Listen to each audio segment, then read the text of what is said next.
Kamu bawa apa ke sini? Tanya si Atar lagi.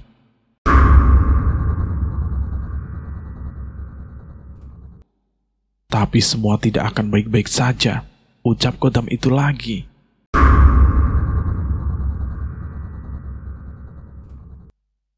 Aku membawa Kodam, Tar. Hah? Kodam?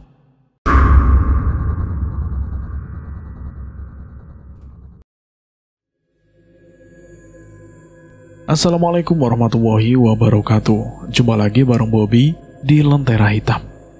Tentunya yang akan menceritakan kisah misteri pendakian gunung. Pada kesempatan kali ini, saya akan melanjutkan cerita yang sebelumnya. Cerita yang berjudul Terjerat dalam Keangkeran Gunung Salak. Cerita ini ditulis oleh Alin Abarwati. Terima kasih buat penulis yang sudah mengizinkan kami untuk menceritakan kisah ini. Buat teman-teman yang belum mendengarkan episode sebelumnya, alangkah baiknya mendengarkan terlebih dahulu agar mengerti alur ceritanya. Oke, tidak usah lama-lama, kita langsung saja ke ceritanya. Cerita horor dimulai.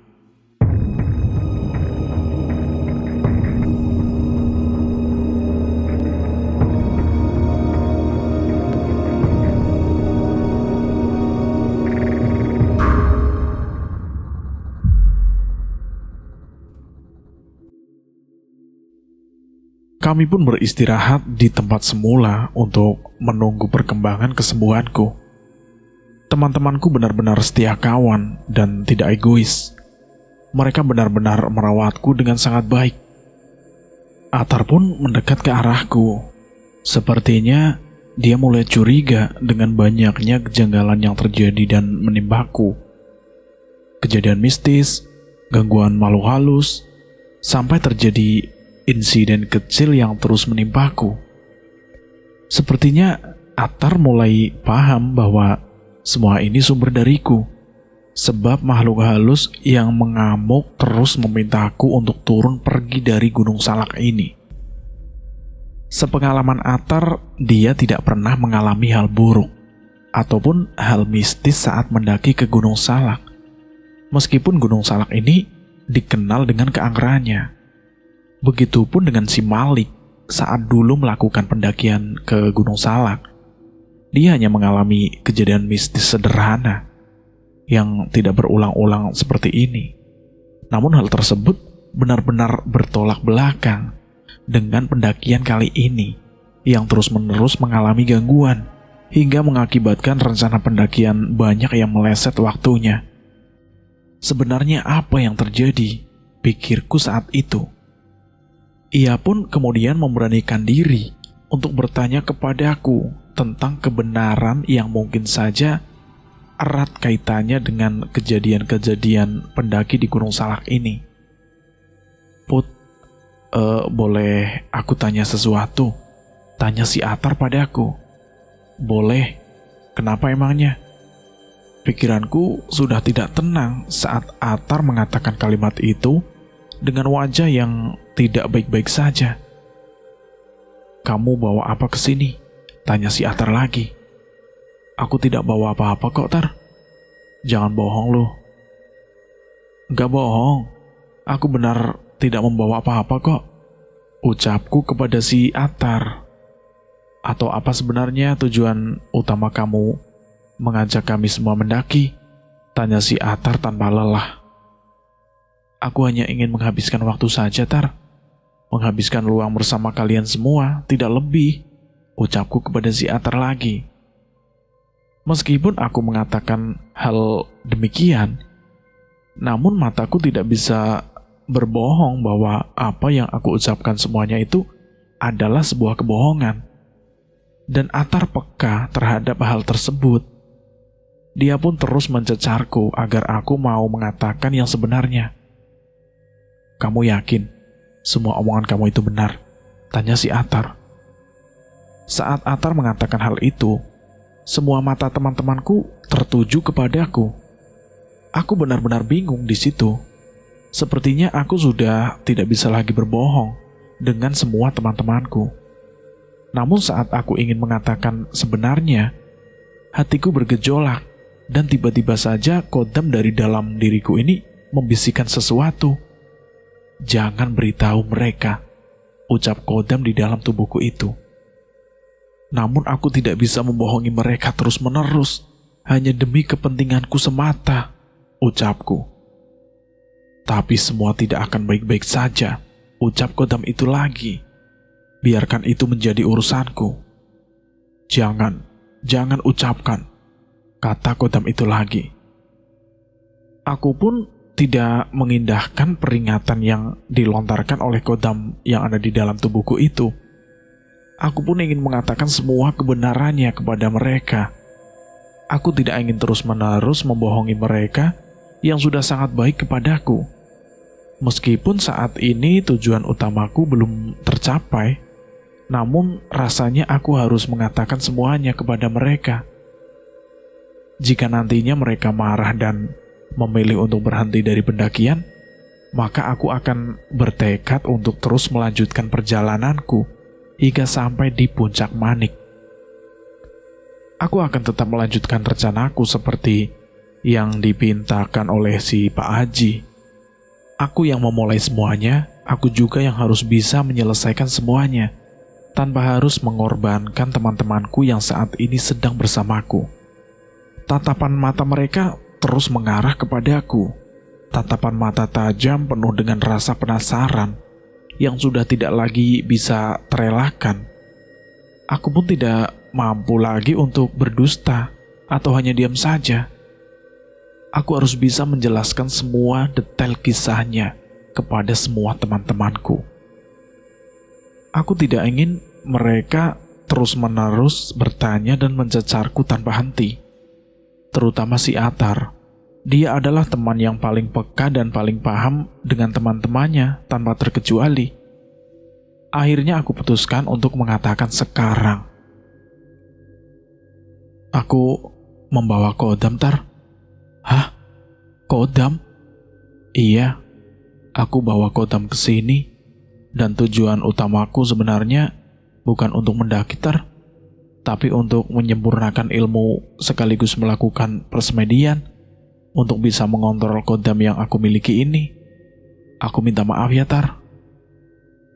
"Kamu bercanda ya, Put?" "Enggak, Tar, aku serius. Maafkan aku ya." "Kamu tahu gak sih, Put, hal apa yang menimpa kita jika kita membawa Kodam ke tanah yang bukan daerah kita? Kita semua bisa celaka, Put. Bukan hanya kamu saja," ucap si Atar dengan panik. "Aku tidak berpikir sejauh itu, Tar. Maaf ya. Kamu benar-benar membuat kita semua dalam bahaya, Put," ucap si Atar. "Jadi kejadian dan kejanggalan mistis yang sudah kami alami itu ada kaitannya dengan Kodam yang kamu bawa?" tanya si Malik. "Aku tidak menyangka jika hal itu bisa terjadi. Maafkan aku ya, teman-teman."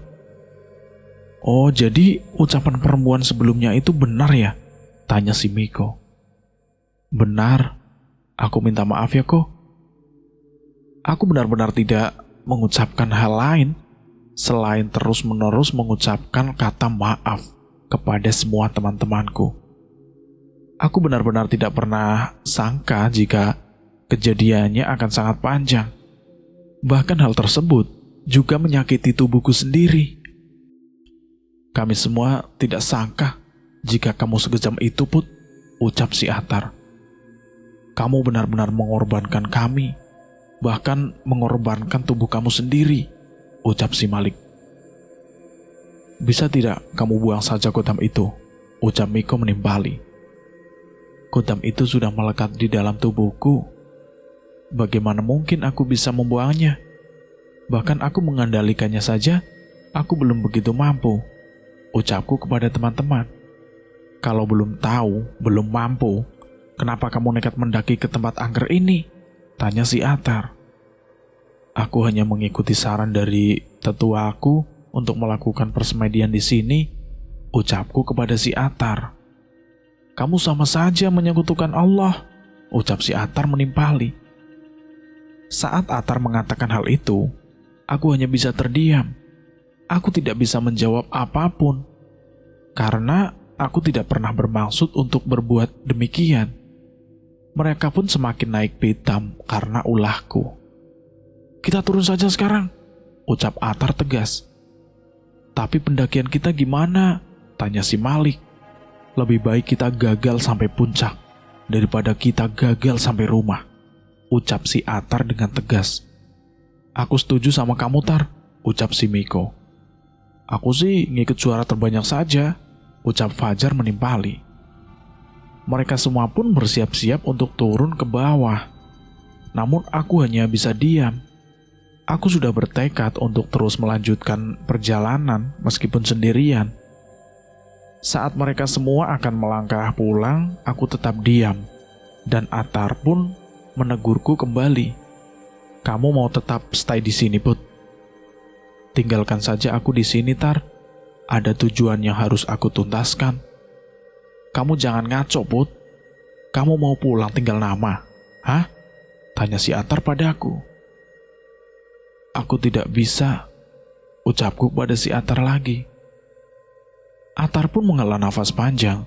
Mungkin dia tidak pernah sangka bahwa aku benar-benar keras kepala. Namun aku benar-benar tidak bisa turun sekarang.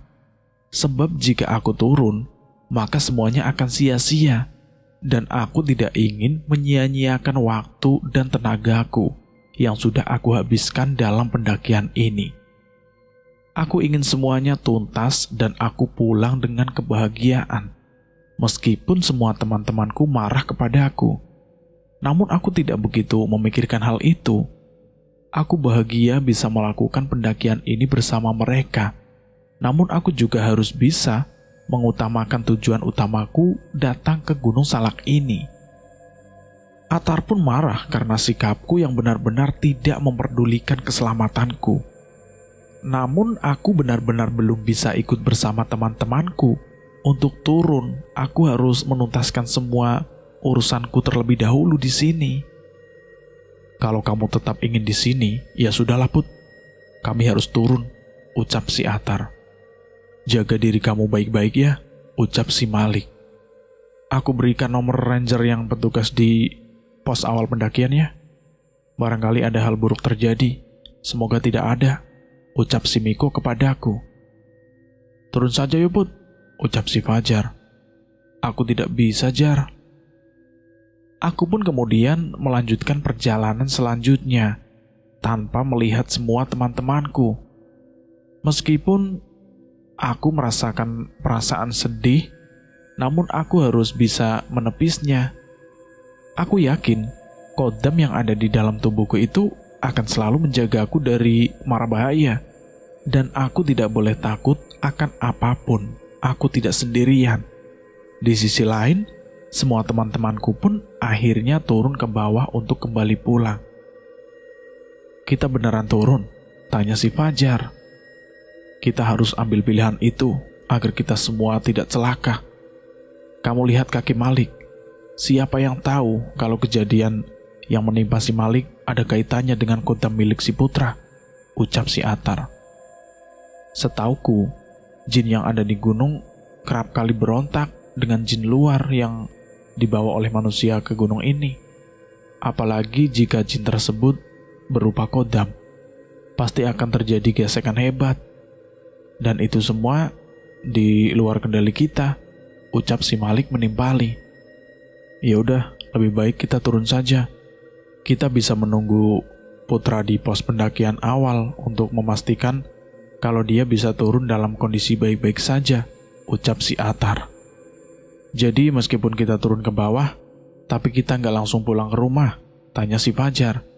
"Jangan, kita harus pastiin dulu kalau Putra sampai dengan selamat di bawah," ucap si Atar menimpali. "Mengapa begitu?" tanya si Miko. "Kita kan teman si Putra. Masa kita tidak setia kawan?" tanya si Atar. "Ya udah, kami manut saja sama kamu, Tar," ucap semuanya kepada si Atar. Mereka pun kemudian melanjutkan perjalanan menuju base camp pendakian. Perjalanan mereka terasa sangat mudah dan tidak terjadi hal buruk saat perjalanan turun. Bahkan mereka bisa sampai ke base camp dalam waktu yang tidak lama. Mereka pun menunggu kedatangan putra di base camp sembari beristirahat dan mengobati kaki memar Malik yang hampir sembuh. "Semoga putra baik-baik saja ya," ucap si Miko. "Kita semua berharap hal yang sama kok." Atar kemudian berinisiatif untuk mendekat ke arah ranger di base camp pendakian. Ia meminta bantuan kepada mereka untuk bisa mengawasi putra dan mencari putra jika tidak kunjung datang. "Kang, bisa minta tolong Kang?" tanya si Atar. "Ya, kenapa ya?" "Gini Kang, teman kami ada yang masih di atas gunung sana. Dia tidak mau turun karena suatu sebab. Bisa minta tolong nggak jika dia tak kunjung datang, cari dia ke atas," ucap si Atar kepada si ranger. "Kenapa kalian malah tinggalin dia sendirian?" Gini Kang, ada hal yang tidak bisa saya jelaskan Kang. Aku cuma bisa minta tolong ke kalian saja sebagai ranger," ucap si Atar lagi. "Ya sudah, kita tunggu saja dulu kawanmu itu," ucap si ranger itu. Ya udah Kang, terima kasih banyak ya Kang," ucap si Atar. Meskipun Atar tegas meninggalkan putra seorang diri di atas sana, namun ia juga tidak sekejam itu meninggalkan putra sepenuhnya seorang diri. Ia tetap bertanggung jawab sebagai leader pendakian ini, meskipun ada rasa kekecewaan yang menyelimuti diri Atar. Dan dia pun masih tidak habis pikir, mengapa si putra bisa bertindak sebodoh itu. Saat beristirahat, Atar pun hanya bisa terdiam. Dalam hatinya, ia benar-benar khawatir dengan keadaan si putra. Bahkan ada sedikit rasa penyesalan di dalam dirinya, karena dia sudah meninggalkan putra seorang diri di atas. Namun penyesalan tinggal penyesalan, tidak akan bisa diubah lagi. Di sisi lain, aku terus melanjutkan perjalanan menuju puncak Manik seorang diri. Aku membutuhkan waktu sekitar 3 jam untuk bisa sampai di sana. Meskipun sendirian, namun aku tidak merasa takut, sebab aku merasa akan selalu dilindungi oleh kodam yang ada di tubuhku ini. Aku pun hanya mengikuti jalan yang sudah memiliki bekas dari para pendaki lain. Ini pengalaman pertamaku melakukan pendakian itu, dan ini juga menjadi pertama bagiku untuk sampai di puncak tanpa orang lain. Aku tidak marah ataupun kecewa dengan teman-temanku, karena semua ini memang salahku. Mereka hanya ingin menyelamatkan diri mereka, dan itu menjadi hak mereka. Aku tidak bisa menghalangi mereka dan memaksanya untuk terus bersamaku. Aku pun tidak ingin bersikap egois. Di tengah perjalanan, aku berjumpa dengan seorang anak kecil. Dia bertubuh kurus dengan baju lusuh melekat di tubuhnya. "Saya bisa antar kamu," ucap anak itu. "Kemana?" "Ke Manik," ucap anak itu lagi. "Kamu tahu kalau aku akan pergi ke sana?" tanyaku kepada si bocah itu. "Tahu, dan aku mendukungmu," ucap anak itu. "Kamu hantu?" tanyaku kepada bocah itu. Anak itu hanya diam saja tanpa menjawab pertanyaanku. Dari situ aku sudah feeling bahwa dia bukanlah manusia sepertiku. Rasanya juga tidak mungkin jika seorang anak kecil berkeliaran di atas gunung seperti sekarang ini. Namun dia seolah-olah mengarahkanku jalan yang benar. Aku pun terus mengikutinya tanpa ragu. Anggap saja dia adalah penolong bagiku agar tidak tersesat saat di dalam perjalanan menuju puncak Manik. Terlebih lagi, ini baru pertama kali bagiku. Aku terus mengikutinya meskipun langkah anak kecil itu begitu cepat, namun aku berusaha untuk terus mengimbanginya. Aku tidak ingin kehilangan jejaknya. "Woi, tunggu saya. Jika kamu pelan, akan terlambat," ucap anak kecil itu. Di sepanjang jalan ini, aku tidak berjumpa dengan pendaki-pendaki lain. Mungkin para pendaki lain sudah sampai di puncak atau bahkan masih berada di bawah. Aku tidak begitu mempedulikannya. Yang aku pikirkan saat itu, yaitu bagaimana caranya saya untuk sampai di puncak manik dengan segera. Tidak terasa aku mengikuti anak kecil itu hingga jauh. Aku lihat jam tangan, dan ternyata aku sudah berjalan selama 2 jam. Itu artinya perjalanan menuju puncak manik itu hanya tinggal 1 jam lagi. Aku harus segera sampai sebelum waktu subuh datang. Aku percayakan sisa perjalananku ini kepada anak kecil yang ada di depanku itu. Sebab aku benar-benar buta arah. Jika aku melangkah tanpa arah, aku bisa saja tersesat dan sulit untuk sampai ke puncak, bahkan untuk kembali ke rumah. Oleh karena itu, aku percayakan semuanya kepada anak kecil lusuh yang ada di depanku itu. Semoga saja dia mengantarkanku ke tempat yang sesuai dan benar. Aku tidak ingin kembali membuang-buang waktu. "Kamu tenang saja, kamu akan segera sampai di Manik," ucap anak kecil itu. "Kita nggak tersesat kan?" tanyaku kepada si bocah itu. "Di sini rumahku, bahkan ibu dan bapakku juga di sini. Jadi aku tidak mungkin membawamu ke tempat yang salah. Aku akan membawamu ke tempat yang sesuai dengan tujuan utama kamu. Kamu tidak perlu khawatir," ucap anak kecil itu kepadaku. "Kamu tinggal di sini di mana?" tanyaku kepada bocah itu. "Semua tanah yang kamu injak itu adalah rumahku," ucap anak kecil itu lagi. "Kamu tidak takut sendirian?" "Aku tidak takut, karena aku pemberani," ucap anak kecil itu. Kami berdua pun terus melanjutkan perjalanan tanpa berhenti, tanpa istirahat. Dan anehnya, aku tidak merasakan lelah sedikit pun.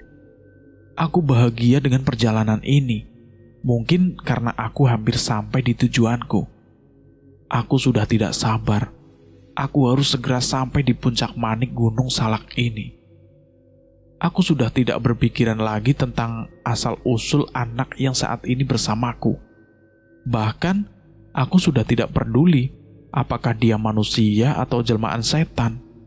Yang aku tahu, dia bisa mengantarkanku ke tempat tujuanku dengan benar dan dalam waktu yang tidak lama. Karena hal itulah aku benar-benar berterima kasih kepadanya. Perjalanan ini begitu jauh namun terasa singkat saat aku bersama anak tersebut. Semoga anak itu tidak mengantarkan aku ke jalan kesusahan. Tak lama setelahnya, aku pun melihat batas vegetasi. Itu artinya puncak manik tinggal sejengkal lagi. "Kita hampir sampai. Ini awal kehidupan kamu. Maksud kamu apa? Kamu akan tahu dengan sendirinya," ucap bocah tersebut. Aku tidak begitu memusingkan omongan anak tersebut. Awal kehidupan. Hal itu tidak begitu menjadi beban di dalam hidupku. Entah apa yang menjadi awal. "Kita istirahat yuk, kan sebentar lagi sampai.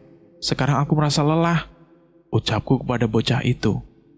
"Kita bisa istirahat, tapi tidak lama," ucap anak itu. "Iya, tidak apa-apa. Aku hanya ingin melepas dahaga." "Ya sudah," ucap anak tersebut. Kami berdua pun kemudian berhenti. Aku pun bergegas mengambil mineral yang ada di dalam tasku ini dan langsung menenggak minuman milikku itu. Tak lupa aku pun membagikan minumanku kepada anak kecil tersebut, namun dia menolaknya. "Nih, kamu minum dulu. Saya tidak haus." "Loh, kita kan sudah lama jalan, sudah jauh lagi. Kok kamu tidak haus?" "Aku tidak haus." Saat kami berdua sedang beristirahat, tiba-tiba saja melintas rombongan pendaki lain yang terdiri dari 4 orang laki-laki. Mereka pun kemudian menyapaku. "Sendirian saja, Mas?" "Enggak kok, Bang. Saya bareng adik kecil di samping saya ini."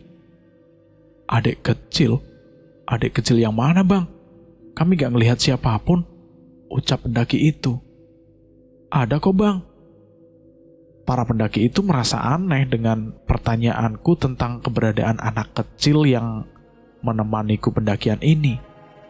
Mereka bahkan sampai berbisik-bisik bahwa sosok anak kecil yang dimaksud olehku adalah penghuni Gunung Salak ataupun korban jatuhnya pesawat di Gunung Salak ini.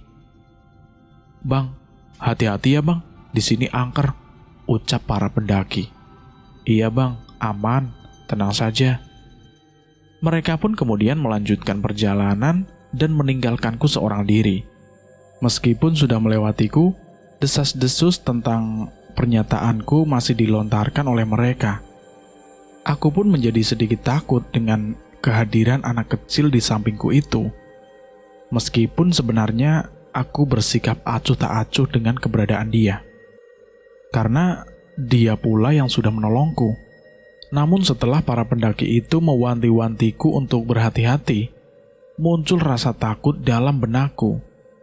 Aku pun memutuskan untuk pergi seorang diri tanpa mengucapkan sepatah kata pun untuk anak kecil yang di sampingku itu. Aku memutuskan untuk mendaki hingga ke puncak Manik seorang diri. Aku bisa mengikuti jejak para pendaki sebelumnya, asalkan aku tidak bersama anak kecil itu. "Kamu mau kemana?"